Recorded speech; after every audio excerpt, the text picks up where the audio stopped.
Hello everyone, welcome back to another sharing video from Dinh Duy Cuong. So in today's video, I will answer a question that someone asked in the AccuMark group. They asked that when they print a diagram, the text for the small details overlaps and spills out like this. So I will make a video and answer this for you.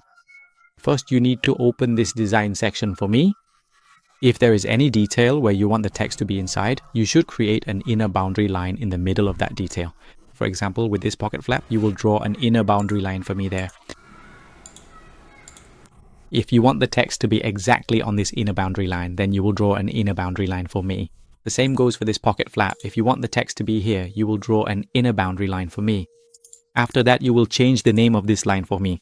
If it's currently labeled as I, you will change it to A for me. Change this label to A for me. Then you will save it. Make sure to save it. You will save it. And you will open the layout section for me.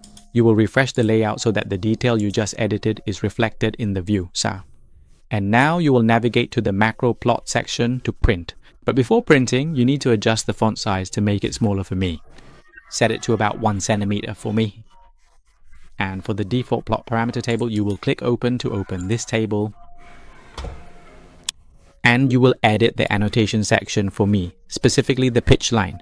Change it to on center. After that, save it. Make sure to save it. Close this table. And now click process for me and select yes to all. Alright, now open this layout so you can print it.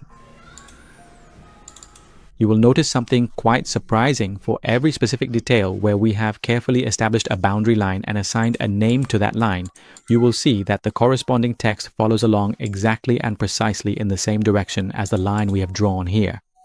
So this is my answer to a question someone asked in the AccuMark group. Hello everyone, see you again in the next sharing videos.